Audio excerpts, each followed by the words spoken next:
고린도전서 10장의 말씀은 장로교 목사들이 좀 하기를 꺼려하는 본문입니다. 그리고 또 장로교 교회에 다니는 교인들이 조금 흔들릴 수 있는 그런 내용이 기록되어 있습니다. 왜 이렇게 되느냐 하면은 우리가 성경을 전체적으로 알지 못하고 부분적으로 알고 또 성경이 의도하는 바를 알지 못하고 자기 주관적인 자의적으로 해석하기 때문에 그렇습니다. 흔히 이제 장로교의 예정론이라고 하죠. 예정론. 하나님이 예정하신 자들은 끝까지 버리지 않는다. 그래서 흔히 하는 말이 있잖아요. 한 번 구원은 영원한 구원이다. 그런 말이 있습니다. 이에 반해서 감리교, 특별히 알미니안 주의자들은 구원받은 자들도 중간에 타락하면 지옥 갈 수 있다. 그런 가르침을 가르치고 있습니다. 그러다 보니까 이제 장로교에서 가르치는 것과 감리교 가르치는 것이 이게 조금 상충되는 그런 내용이 있는데요. 주로 감리교에서 여러 가지 구절을 주장하지만 오늘 이 본문을 가지고 여기 보면 이스라엘 백성들이 애굽에서 나오고 많은 사람들이 광야에서 죽지 않았느냐, 그것을 가지고 예수 믿는 사람도 출애굽한 사람도 잘못하면 지옥 간다는 식으로 또 가르치다 보니까 장로교 교인들도 많이 흔들리게 되고 장로교 목사도 여기 와서는 조금 이제 오해할 수가 있습니다. 성도의 견인 교리를 로마서에서 이야기한 사람도 바울이고 고린도 전서에서 출애굽한 백성들 중에 많은 백성이 광야에서 멸망을 당했다고 주장한 것도 사도 바울입니다. 사도 바울이 어떤 곳에서는 하나님이 선택한 자를 끝까지 이끌고 가신다, 그런 말씀하시고 과거의 역사적 사실을 들춰내 가지고 여기 이렇게 된 사람도 있다, 그렇게 말씀하는 것입니다. 오늘 9장 앞부분을 좀 볼까요? 9장 19절부터 보겠습니다. 내가 모든 사람에게 자유로우나 스스로 모든 사람에게 종이 된 것은 더 많은 사람을 얻고자 함이라. 유대인들에게 내가 유대인과 같이 된 것은 유대인들을 얻고자 하며 율법 아래 있는 자들에게는 내가 율법 아래 있지 아니하나 율법 아래 있는 자같이 된 것은 율법 아래 있는 자들을 얻고자 하며 율법 없는 자에게는 내가 하나님께는 율법 없는 자가 아니요 도리어 그리스도의 율법 아래 있는 자이나 율법 없는 자와 같이 된 것은 율법 없는 자들을 얻고자 함이라. 바울이 성경을 기록한 것은 오로지 구원을 얻게 하기 위한 것입니다. 그런데 구원을 얻기 위해서는 우리 약이라는 것을 보면 약에도 작용이 있고 부작용이 있습니다. 그래서 항상 의사나 약사는 이 약은 어떤 데 잘 듣습니다, 그러나 부작용은 이런 게 있습니다. 만약 부작용을 모르고 작용만 알면은 과다 복용할 수 있게 되는 거죠. 그러다 보면 몸에 좋으라고 먹은 약이 우리에게 독이 될 수가 있는 것입니다. 성경의 교리도 그런 것이죠. 어느 한쪽 면만 알고 있으면은 이게 약이 되는 게 아니고 독이 되는 것입니다. 그래서 로마 교회에서는 견인 쪽에 조금 강조해서 말하는 것이고 고린도 전서에서는 버림받는 자들의 면에서 좀 강조하고 있는 이런 측면입니다. 그렇기 때문에 대상이 다르면 강조점이 다르다. 우리 약에 대해서도 똑같은 약이지만 과용하고 있는 사람에게는 이 약 너무 많이 먹으면 부작용이 일어나니까 좀 줄이십시오, 이렇게 말해야 되고, 약을 잘 안 먹는 사람들은 이 약을 조금 드시면 좋습니다, 이런 측면에서 설명하는 거지 어느 것이 옳고 그러다 하는 것이 아닙니다. 다 같은 성경 말씀인데, 그러나 로마 교회는 로마 황제들에 의해서 핍박받고 있는 교회들에게 하나님이 한번 택하신 자들은 버리지 않습니다. 끝까지 하나님을 믿고 어려운 가운데서도 좀 버티십시오, 이런 측면에서 견인 교리를 말씀하고 있는데, 지금 우리가 앞에서부터 살펴왔듯이 고린도 교회는 어떤 교회입니까? 교회는 교회인데 세상에서도 저지르지 않는 그런 죄를 지는 사람이 많이 있었고 그걸 계속 용납하는 일들이 많이 있습니다. 그런데 바울이 보니까 이거는 교회 모습이 아니거든요. 이들에게는 조금 경고성이 될 만한 그런 내용을 이야기해 줘야겠다 싶어서 그렇게 말씀하고 있는 것입니다. 우리가 다시 한번 생각해 봐야 되는 것이 오늘 내용보다도 이 교리적인 상황이 조금 중요한 것입니다. 성경에는 분명히 하나님이 택하신 자는 버리지 않는다 그렇게 말씀하고 있습니다. 그러나 또 그것만 말씀하는 게 아니고 하나님이 부르신 자 가운데서도 다 택한 자가 아니라는 것을 성경은 분명히 말씀하고 있습니다. 알곡과 가라지에 비해서 보면 분명히 밭에는 알곡을 뿌리놨는데 나중에 보니까 가라지가 났습니다. 제자들이 선생님 이게 왜 가라지가 왜 이렇게 있습니까? 그러니까 밤에 사탄이 몰래 뿌리고 갔다. 이것을 우리가 뽑을까요? 그러니까 간도라. 괜히 뽑다가 잘 구별하지 못해가지고 알곡을 뽑을까 두려우니까 추수 때까지 두면 추수 때 가서 내가 가라지는 뽑아서 버리겠다. 그렇게 말씀하는 것입니다. 또 그물 비유도 하죠. 그물 비유. 그물을 바다에 던져가지고 고기를 잡는데 그 물에 올라온 고기가 다 취하는 게 아니고 그 중에 나쁜 고기는 따로 빼가 바다에 버리는 것이죠. 좋은 고기만 모으는 것입니다. 로마서 2장에 보면은 무릇 표면적 유대인이 아니요 표면적 육신의 할례가 할례가 아니라 오직 이면적 유대인이며 할례는 마음에 할지니 영에 있고 율법의 조문이 있지 아니한 것이라. 그 칭찬이 사람에게서가 아니요 다만 하나님께서니라 되었습니다. 우리 이제 장로교가 오해하는 것이 바로 이런 부분입니다. 한 번 구원은 영원한 구원이라고 할 때 그 말씀은 맞는데 그럼 누가 구원받은 자인가? 누가 택함 받은 자인가? 여기서 이제 갈라지는 것입니다. 흔히 이제 구원파식 구원은 뭐냐면 교회 다니고 그냥 뭐 영접기도 따라하고 교회에서 세례를 받고 직분을 가졌으면 다 택함 받은 자로 생각해 버린 거죠. 그렇게 되면 장로교 교리가 맞지 않습니다. 로마서 교리가 맞지 않습니다. 분명히 성경은 표면적 유대인이 아니요 이면적 유대인이다. 껍질만 예수 믿는 모습을 하고 있다고 해서 그 사람이 다 택한 자가 아니라고 성경은 말씀하고 있습니다. 그러면서 이제 그렇다면 누가 택함 받은 자인가? 누가 택함 받은 자인가? 그것을 지금 성경은 말씀하고 있습니다. 로마서 8장 28절에 보면 우리가 알거니와 하나님을 사랑하는 자 곧 그의 뜻대로 부르심을 입은 자들에게는 모든 것이 합력하여 선을 이루느니라. 이거 두 가지를 말씀하고 있습니다. 하나님을 사랑하는 자 곧 그의 뜻대로 부르심을 입은 자 되었습니다. 우리 쪽에서는 어떤 모습입니까? 우리 쪽에서는 하나님을 사랑하는 자이고 하나님 쪽에서는 하나님이 택하신 자라는 것입니다. 이 두 가지가 다 동시에 맞아떨어져야 그 사람이 택함 받은 자이지 어느 한쪽만 이루어져서는 안 된다는 것입니다. 남자 여자가 두 사람이 다 좋아해야 이 결혼이 되는 거지 한쪽에서는 좋아하는데 한쪽에서는 전혀 보기도 싫어하면 이 결혼이 성사가 안 되잖아요. 근데 자기가 한쪽을 좋아한다고 해서 동네 다니면서 나는 저 사람을 좋아한다 결혼할 것이다 그거는 자기 생각이지 자기 생각. 성경은 항상 하나님 쪽과 우리 쪽을 같이 동시에 놓고 그렇게 말씀하는 것입니다.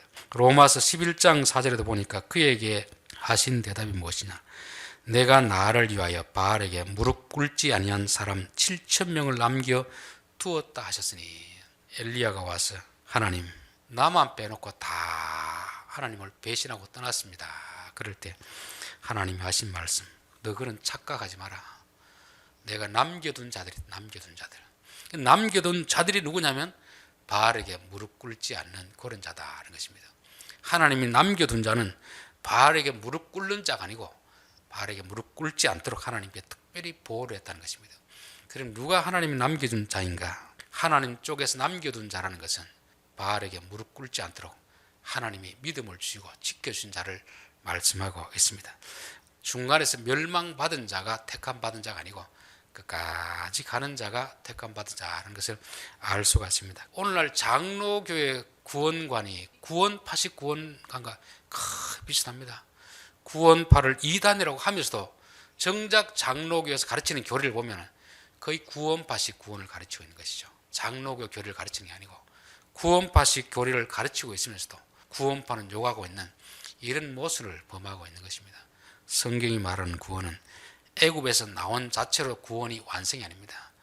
애굽에서 나온 사람들 중에는 진짜 믿음의 사람도 있지만 믿지 않는 섞여 사는 무리들이 많이 있다는 것입니다. 그래서 하나님의 밭에는 진짜도 있고 가짜도 있고, 또 하나님의 그 물 안에는 진짜도 있고 가짜도 있으니까 너희들은 가짜처럼 살지 마라 하는 것을 오늘 본문을 통해서 말씀해 주고 있는 것입니다. 자, 10절 형제들아 나는 너희가 알지 못하기를 원하지 아니하노니. 형제들아, 이 말은 고린도 교회는 참 많은 문제점들이 있었고 그 문제를 그 교인 중에 일부 사람들이 바울에게 편지를 보냈고 바울이 그들에게 답장을 해주고 있습니다. 그러면서 형제들아, 이 말은 고린도 교회에 있는 사람이 다 악한 것이 아니라는 거죠. 고린도 교회에서 일부는 악한 사람들이지만 나머지 대부분은 믿음의 사람들이었습니다. 믿음으로 살려고 하는 사람들이었고 그들 중에 일부가 교회 안에 있는데 신자의 모습을 하고 있는데 진짜 신자는 아닌 그런 자들을 말씀하는 거죠. 그래서 형제들아 나는 너희가 알지 못하기를 원하지 않는다. 이 말은 너희들은 반드시 알았으면 좋겠다. 같은 교회 안에 있다고, 교회 간판이 있다고 해서 다 같은 교회가 아니다 하는 것을 성경은 말씀하고 있습니다. 우리 조상들이 다 구름 아래 있고 구름 아래 있다는 것은 하나님의 임재 아래서 있다는 것을 말씀하고 있습니다. 그리고 바다 가운데로 지나며, 이 말은 홍해를 걷는 사건을 말하고 이게 사도 바울은 그것을 세례를 받은 것으로 그렇게 말씀하고 있습니다. 그러니까 세례를 받았음에도 불구하고 하나님의 백성이 아닌 자들이 있다는 것을 말씀하고 있습니다. 다 같은 신령한 음식을 먹으며 다 같은 신령한 음료를 마셨으니 이는 그들을 따르는 신령한 반석으로부터 마셨으며 그 반석은 곧 그리스도시라. 즉 하늘에서 내리는 만나도 먹었고 반석에서 내리는 물도 마셨다는 거죠. 오늘날로 말하면 교회 안에 와서 말씀을 듣고 은혜도 받았습니다. 또 성령의 은사도 경험했습니다. 우리는 여기까지 보면 그 사람은 당연히 구원받은 자이고 다 천국 갈 사람이 아니냐 그렇게 할 수 있는데 그러나 거기서 그렇게 한 사람들이 다 진짜 그리스도인은 아니라고 성경은 그렇게 말씀하고 있습니다. 그러나 그들의 다수를 하나님이 기뻐하지 아니하셨으므로 그들이 광야에서 멸망을 받아내리라. 하나님이 출애굽한 사람들을 다 택하신 백성으로 본 것이 아닙니다. 마태복음 22장에 보면 혼인잔치의 비유가 나오고 있습니다. 원래 청했던 손님들이 오지 않으니까 주인이 길거리에 가서 아무나 불러서 청해라 했습니다. 길거리에 다니면서 종들이 가서 다 손님들을 청해왔습니다. 그리고 이제 주인이 나와서 쭉 살펴보거든요. 보니까 예복을 입지 않은 사람이 왔습니다. 예복을 입지 않은 사람. 그러니까 너희들은 왜 예복을 입지 않았느냐? 아무 말을 못하는 거죠. 너희들은 이 잔치에 있을 자격이 없다. 나가라는 겁니다. 그들이 쫓겨나가는 그런 내용이 나옵니다. 그러면서 청함을 받은 자는 많지만 택함을 받은 자는 적다는 것입니다. 즉 잔치 집에 오기는 왔는데 주인이 보기에는 그 자리에 있을 자격이 없는 사람이 있다는 거죠. 즉 예복을 입지 않은 사람들. 오늘날로 말하면 교회는 나왔는데 믿음이 없는 사람이 있습니다. 믿음이 없는 사람. 자기 열심, 자기 어떤 걸 가지고 교회에 나오는 사람들이 있는 거죠. 예복을 입히는 이유는 뭐냐면 손님들이 가지각색일 거 아닙니까? 부자들은 좀 밍크 코트를 입고 온 사람이 있을 것이고 가난한 사람들은 남루한 옷을 입고 온 사람도 있을 것이고 그래서 주인이 손님들을 똑같이 대하기 위해서 그 잔치에서 준비한 예복을 다 이렇게 제공했습니다. 들어온 사람들은 그 예복을 입고 있으면 주인은 그곳에 온 사람을 똑같이 대하는 것입니다. 근데 어떤 사람들은 종들이 예복을 입어야 됩니다. 그리고 저는 예복 입기 싫습니다. 이 좋은 옷인데 제가 왜 예복을 입습니까? 그러다 결국 그는 쫓겨나가는 것입니다. 결국 구원은 뭘 얻는 겁니까? 믿음으로 얻는 거예요. 믿음으로. 우리가 의로운 행동을 해서 구원을 얻는 것이 아니고 예수님이 우리를 통해서 죽으신 그 의의 옷을 입혀주시는데 교회 안에는 그 의의 옷을 입기보다 자기의 의의 옷을 입고 신앙생활의 사람이 많다는 것입니다. 그런 사람들은 내 쫓김을 받게 된다는 것을 마태복음 천국 잔치에서도 말씀하는 것입니다. 또 우리 고린도전서 10장 내용을 통해서 조금 우리가 조심해야 될 부분이 뭐냐면 멸망을 받았고 죽었는데 그럼 죽은 사람들은 다 지옥 가느냐? 그것은 또 아닙니다. 광야에서 죽은 사람들은 다 지옥 갔다고 하면 신학적인 참 오류가 생깁니다. 모세도 광야에 죽었습니까? 가나안에 왔습니까? 모세도 죽었잖아요. 모세도 죽었는데 광야에서 죽었은 사람들은 다 지옥 간다고 해버리면 모세도 지옥 가야 되는데, 신약의 마태복음 17장에 보면 비오나 선생이 누가 나타납니까?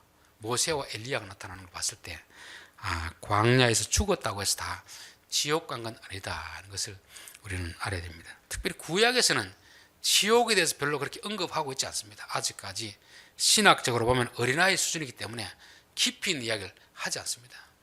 또 광야에서 죽었다고 해서 다 지옥 간 것이 아니고, 어떤 사람은 멸망을 받았다는 것을 봤을 때는 지옥 가다고도 볼 수 있지만, 그러나 광야에서 죽었다고 해서 다 지옥 간 것은 아니라고 할 수 있습니다.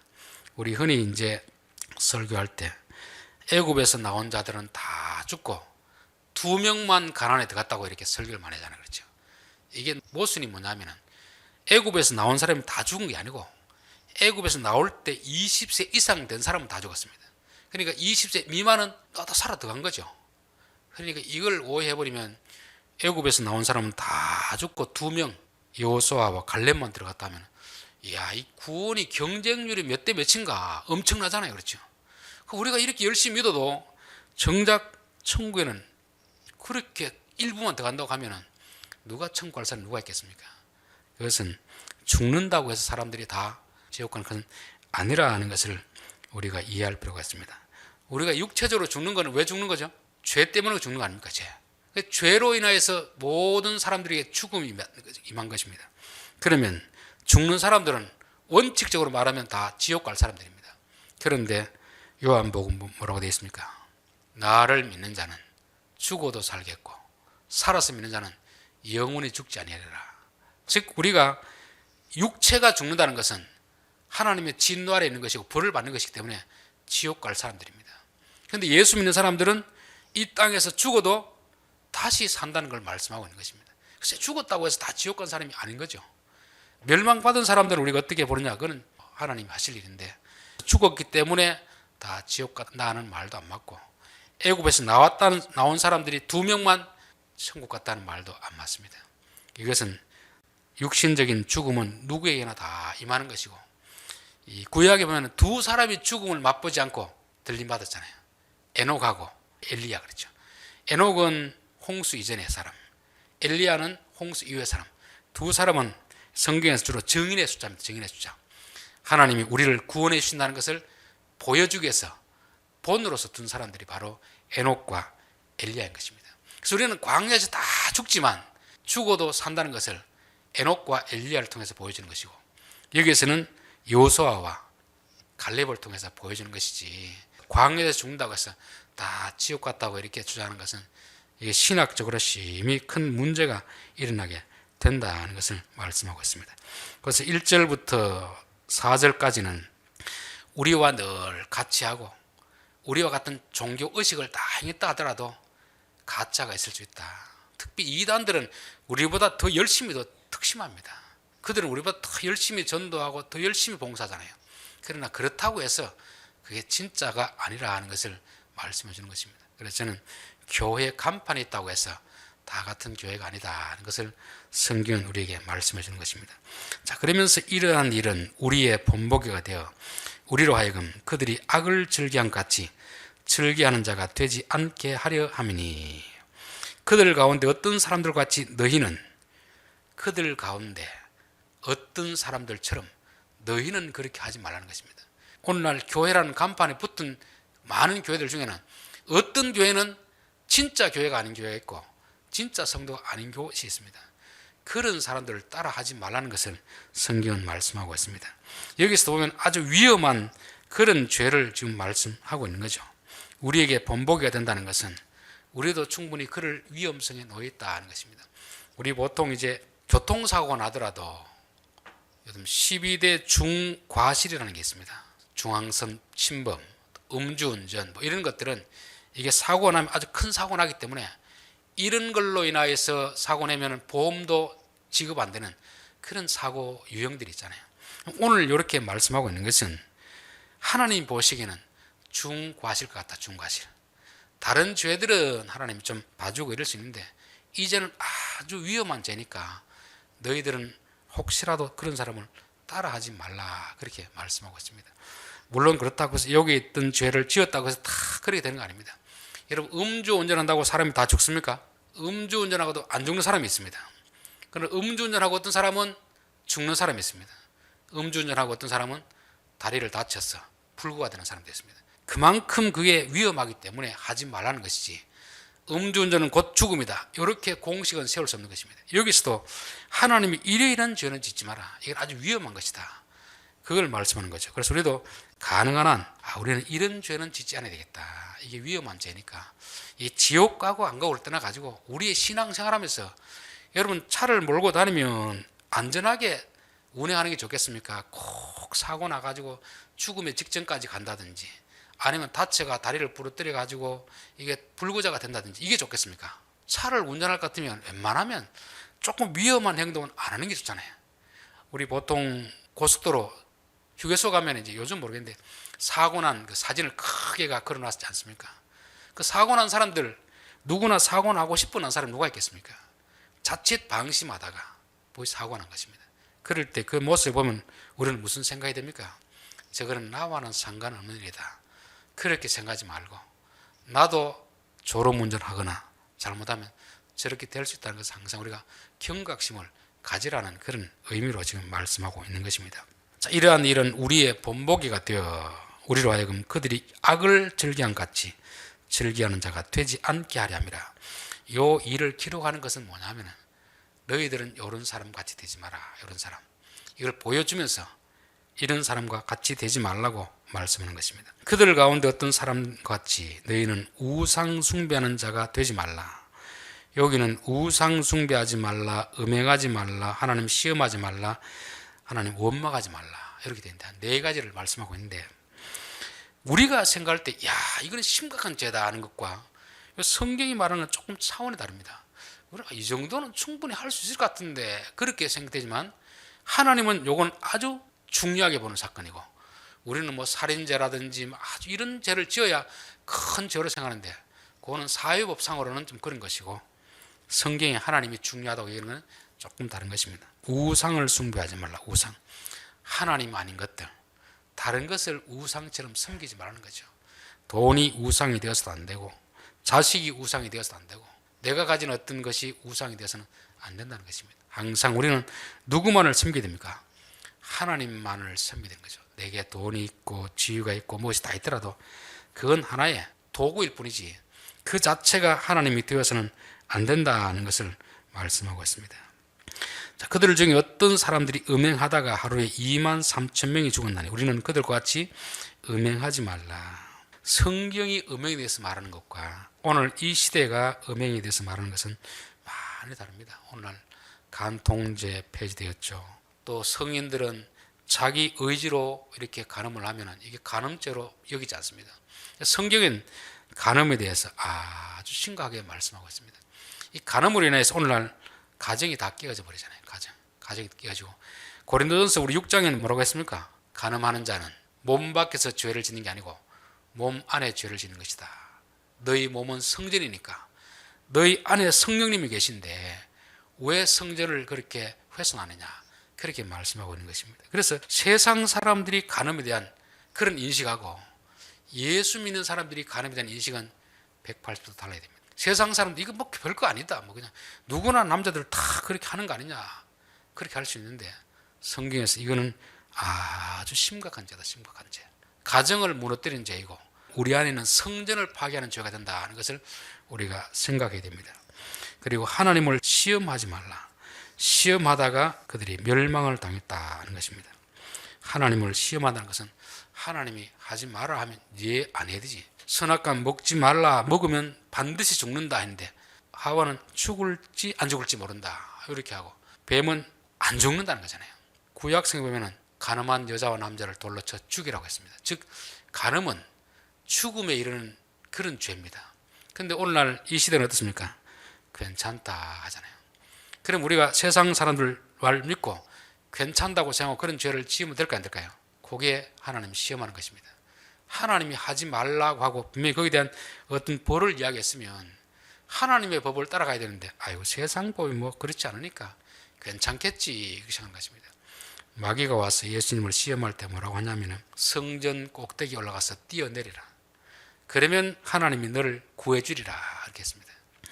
성전 꼭대기에서 뛰어내리면 어떻게 됩니까? 다리가 부러지든지 사람이 죽거든 하겠죠. 그런데 넌 하나님의 아들이 아니냐. 하나님의 아들이라면 그 정도 뛰어내려도 하나님이 구해주지 않겠느냐. 그렇게 유혹하는 것입니다. 그때 예수님이 너 하나님 시험하지 마라. 시험. 하지 말라고 하면 안 해야 되는데 아이고 설마 뭐 나를 그렇게 하겠나. 그런 식으로 하나님이 시험하지 말라는 것입니다. 오늘날 우리가 참 이렇게 시험하는 경우가 많이 있습니다. 하나님이 말씀하시면 우리가 겸손하게 하나님 순종할 믿음이 부족하지만 순종할 수 있도록 나를 지켜주십시오. 그런데 이거는 이제 고의로 알면서도 모르고 죄를 지을 수 있는데 이거는 분명히 떨어지면 죽는데 알면서도 고의적으로 하는 하나님 시험하기 위해서 하는 것을 말씀하는 것입니다. 자, 그들 가운데 어떤 사람들이 원망하다가 멸망시키는 자에게 멸망하였나니 너희는 그들과 같이 원망하지 말라. 우리는 이제 원망하는 것은 야 이거 누구나 할 수 있는 말 아니냐 이렇게 싶은데 이것도 하나님 보시기에는 아주 심각한 죄가 된다는 것입니다. 원망한다는 걸 왜 하겠습니까? 내가 주인이잖아요. 내가 주인. 세상이 내 뜻대로 안 되니까 다 원망하잖아요. 내 뜻대로. 세상이 내 뜻대로 되면 얼마나 좋겠습니까? 교회 일이 내 뜻대로 될까요? 안 될까요? 내 뜻대로 안 됩니다. 직장생활 내 뜻대로 안 되잖아요. 원망한다는 말은 단순히 그냥 불평하는 정도가 아니고 내가 그 조직에서 자기가 항상 중심에 서 있는 것입니다. 우리는 항상 나보다는 공동체를 생각해야 되고 세상이 내 뜻대로 안 된다는 걸 인정을 해야 되는데 그걸 인정 못하고 자꾸 이 사람 탓하고 저 사람 탓하고 하나님 탓하고 이게 별것 아닌 것 같지만 하나님은 아주 싫어한다는 것입니다. 내 뜻대로 안 될 때 하나님 원망하지 않고 하나님의 다스림을 받아들이게 하옵소서. 그렇게 해야 됩니다. 욥이 자기 재산 다 잃어버리고 아들 하루아침에 다 하나님 데려가셨고 몸에 병까지 줬잖아요. 근데 욥이 뭐라고 했습니까? 하나님을 원망하지 않고 주신 이도 여호와이시오 거두신 이도 여호와이시니 하나님이 찬송을 받을지어다. 그래서 우리가 하나님 하는 일에 대해서 진짜 하나님 믿는 사람은 원망하지 않습니다. 그렇다고 뭐 한두 번 원망 가지고 지금 그렇게 한다는 말이 아닙니다. 이게 계속 습관적으로 붙어 있는 거죠. 붙어 있는 거죠. 이게 습관이 되지 않도록 우리가 늘 조심을 해야 됩니다. 원망한다는 것은 하나님을 믿는 것이 아니고 나를 믿고 사는 거죠. 사실은 애굽에서 나왔지만 내가 중심에서 하나님에 대해 살아가기 때문에 하나님 봤을 때는 아주 악한 것이 된다는 걸 말씀하고 있습니다. 그런즉 선줄로 생각하는 자 넘어질까 조심하라. 우리는 이 타락한 인간이다 보니까 항상 나는 예외겠지 그렇게 생각합니다. 나는 예외겠지. 옆에 이제 마을에 상을 당했더라도 문상을 갔어도 나는 안 죽겠지 이런 생각을 할까 안 할까요? 우리는 그런 생각하잖아요. 그러다가 또 이제 친구가 돌아가면 이게 나도 예외일 수 있구나 그런 생각이 되는 것입니다. 저는 장례 집례할 때마다 항상 그 생각합니다. 내가 지금 이 자리에 누워있다 한번 생각해보고 하는 것입니다. 갈 때마다 나이로 봐서는 아직 죽을 때가 안 됐지만 사람이 죽는 게 어디 뭐 정해진 게 아니잖아요. 언제 죽을지 아무도 모르잖아요. 사고 나는 것도 마찬가지 아닙니까? 사고 영상 보면 블랙박스로 보는 세상 사고 영상 볼 때가 있습니다. 야 저렇게도 사고가 나네 그런 생각이 들 때가 있습니다. 저렇게도 사고 나는구나. 그걸 보면 조심해야 되겠다. 나도 예외일 줄 아니구나. 그걸 항상 하는 것입니다. 그래서 우리가 성경에 나오는 이런 사건들을 보면 이게 거울이 되었어. 나도 조심하지 않으면 이런 사고를 당할 수 있겠구나. 옆에서 누가 암이 걸려서 고생을 보면 나도 조심하지 않으면 저렇게 될 수 있겠구나. 항상 다른 사람의 어떤 사건을 보면서도 거울로 삼아가지고 나도 조심해야 되겠다. 그 마음을 가져야 됩니다. 그런데 사람은 어리석게도 남의 죽음을 보고서 나의 죽음을 생각하지 않습니다. 남이 당한 사고를 보고서 나는 안 당하겠지 그런 착각이 있잖아요. 성경은 이런 일은 우리의 번복이 거울로 준 것이고 너희들도 섰다고 생각하는 자들은 넘어질까 조심하라. 항상 그렇게 우리에게 교훈으로 주신 말씀입니다. 자, 결론입니다. 오늘 고린도전서 10장은 구원받은 자들이 중간에 타락하면 지옥 간다 그런 의도로 쓴 건 아닙니다. 왜냐하면 광야에서 죽는다는 것이 다 지옥으로 연관시켜서는 안 되는 거죠. 물론 일부는 하나님의 심판을 받아 죽은 것은 어쩌면 그렇게 볼 수도 있습니다. 그러나 가나안에 들어가지 못했다고 해서 다 지옥 같다는 말은 이게 논리적으로 안 맞는 말이고 애굽에서 나온 사람 중에서도 19세 이하는 다 가난에 들어갔습니다. 저는 이것은 오늘 우리에게 보면 우리의 옛 본성을 가지고는 천국에 들어가지 못하겠구나. 그래서 우리의 애굽에서 온 본성은 다 죽여야 된다. 죽이고 나서 우리가 가야 되는 그런 걸 말씀하는 것이고, 이건 지옥 가고 안 가고의 문제가 아니고 우리가 신앙생활하면서 웬만하면 사고 당하지 않고 멸망 당하지 않고 그렇게 사는 것을 우리에게 가르쳐 준 것이 아닌가, 그런 생각이 든 것입니다. 다 같이 나와서 세례받고 다 같이 신앙생활 하더라도 다 같은 교회 간판을 걸고 다 같은 성경을 보고 다 같은 찬송을 부르더라도 하나님이 택하신 자들이 있고 그렇지 않은 자들이 있다고 말씀하는 것입니다. 그러니까 너희는 그들처럼 되지 마라. 그들이 하나님께 우상 숭배하다가 음행하다가 또 시험하다가 원망하다가 멸망을 받았는데 너희들이 왜 그들을 따라가느냐. 잘 되는 사람을 따라가야지 왜 멸망하는 자를 따라가느냐 말씀하고 있습니다. 그래서 저는 이게 우리에게도 주는 교훈이 있구나. 여기에 나오는 말씀은 우리가 보면 별거 아닌 것 같은데요, 하나님 보시기엔 아주 심각한 죄인 것입니다. 그래서 우리가 하나님보다 혹시라도 더 사랑이 있다면 하나님, 우리가 이것이 우상이 되지 않게 하옵소서 기도를 해야 됩니다. 특별히 음행에 대해서는 세상 사람들이 여기서 완전 도덕적으로 이게 선이 무너져 버렸습니다. 그래서 적어도 예수 믿는 사람은 나는 절대 음행을 하지 않겠다. 가정이 깨어지고 하나님의 성전을 파괴하는 죄이기 때문에 우리는 이 죄에 빠지지 않아야 되겠다 각오를 해야 되는 것이고, 하나님 시험해서 안 되겠다. 시험, 하나님 말씀하시면 지키지 못하더라도 그대로 인정해야 되지. 설마가 사람 잡는단 말이잖아요.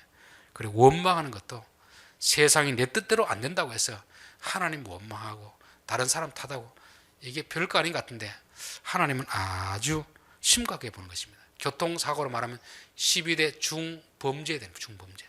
우리 신앙생활하면서 적어도 요 4개 정도는 우리가 하지 않도록 그렇게 항상 우리 자신을 돌아봐야 될 줄 믿습니다. 기도하겠습니다.